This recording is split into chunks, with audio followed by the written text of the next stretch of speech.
Hello everyone, welcome to another video. Today we will be looking at the new patch notes for version 2.7.6. It will come on 19th of December and the patch notes is not that much as it usually, and we're going to see some optimizations on visuals and the bug fixes, and of course we're going to have some adjustments on some skills that I will cover and explain and show you guys how that works. But before that, let's go on to look at the optimizations first. Now let's take a look at the first optimization they did for the game. That is to increase training grounds capacity from 845,000, which is max at the moment. I think it will be increased to over 1 million, which is very good for the game. I've been looking for that to happen for a very long time because I think during the fights, especially in the KVK, the training ground just dropped to 50% real quick. As for the number 2, adjust alliance member limit. So the default alliance member limit has been raised to 80, which is pretty good as well, especially if you're going to start on a new server or start a new alliance. Now you can house up to 80 members from the get-go, which is really crucial for the alliance level when it comes to donating the technology, the alliance technology, right? The number 3 here is the well of time optimizations. The red all limit for regular campaigns in the well of time has been increased from 5 to 10. Yeah, that's useful. The more they increase, I think the better it is, right? And number 4 here, immortal specialization optimization. The number of immortal fragments required for specialization will now show the quantity you already own, making it easier to unlock requirements. So what I'm going to show you guys in the game, that how that really works or how that is going to look like. So when you go to immortal optimizations right here, and then you go here, and now after the update we are going to be able to see how many fragments and or books or insight we need to be able to upgrade, which is going to be very helpful for a lot of people. And back to the patch note, number 5, claim all feature. I think this is very good as well because I think it was pre-level, certain level you couldn't even claim all. You had to claim one by one from the gift, the daily missions and stuff like that, which in my opinion took a lot of time. But this one's gonna really help me a lot personally because right now I can press one button and claim everything, right? Number 6, epic fragment locked in alchemy lab. Newly obtained orange epic fragments in the alchemy lab are now locked by default. You can manually unlock them when dismantling.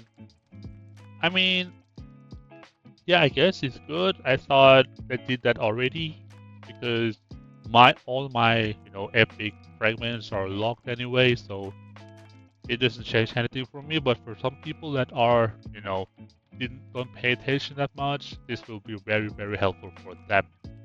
The alliance log optimizations, approval records for the new alliance members are now included in the alliance log, allowing you to see who approved each player. I think that's very good for the alliance because sometimes you see a lot of people just enter the alliance without knowing who accepted them, and this is very good for the majority of the people to see like what happened and see who approved things and stuff like that.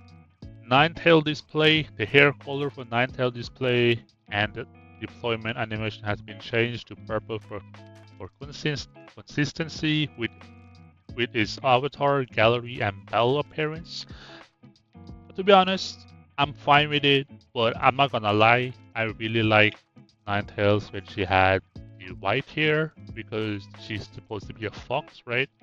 And usually I've been watching a lot of like Chinese, movies and the Asian movies about the kind of like the mythology stuff. And usually the Ninetales, the fox, do have white hair, but I guess purple is fine too. And number 9, display optimization. Wishing well added to the display to report acquisition, acquisition, acquisition times. And B, optimize the display of special bundles. C, optimize the display of the golden path interface. I mean, that's fine. I think I'm curious how that's gonna look like because it says optimize the display. I don't know how it's gonna look like yet, but I'm thinking it's gonna be a pretty good one and better than what we have right now.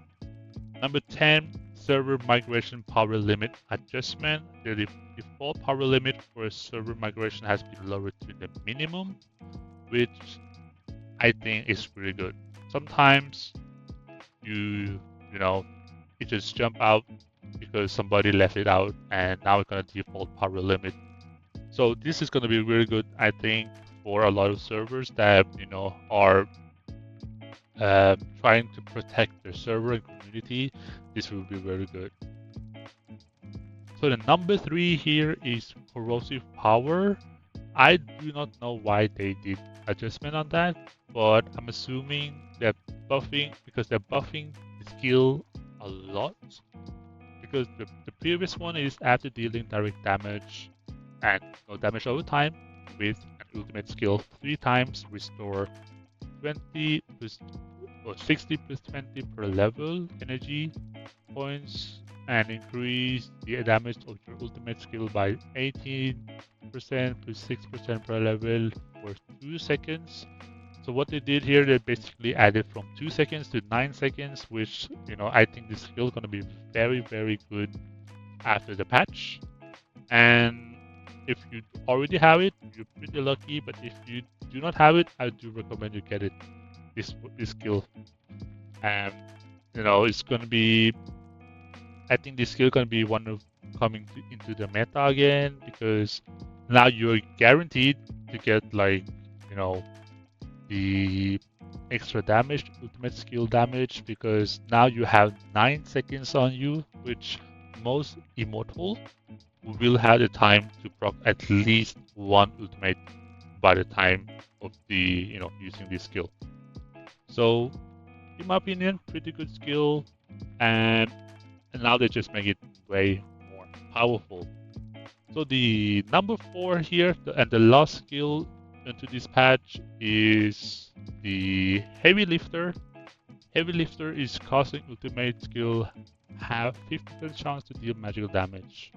And damage rate 108% plus 36% per level to all enemies, and reducing their attack speed by 15% plus 5% per level for 12 seconds. And they basically now adding that you can have, basically adding there that you have 70% chance, which is a huge buff increase. And also they did change on reducing the attack speed of the 2 units with the higher physical attack, which I think is going to be a very good skill to add, especially if you are fighting the hybrids, the very heavy physical teams. I think this skill is going to be very good against these physical teams. And I think a lot of people with Alex, a lot of people with Hannibal, or even Genghis Khan, or even Tutankhamun or Poseidon, I think this one can be working very, very good against that, because I think we're gonna see a lot of changes in the marches, especially with skill wise. These people who have these kind of skills, like Heavy Lifter, Corrosive Power, Fighting Master, and this kind of skills, I think it's gonna be very, very good for them. And gonna see the difference right away once this patch is being implemented. So yeah, that's basically about the patch, the game, and to me, I think the patch looks alright. A little bit disappointment disappointing because I was thinking like we might get Castle 60. I thought we might get some extra training ground presets. I think we really need that. Because 3 here is not enough. I think we should need like 5. That should be very good. But so yeah, the conclusion of the patch, I think for the skill adjustment part, I think that's very good patch for that adjustments.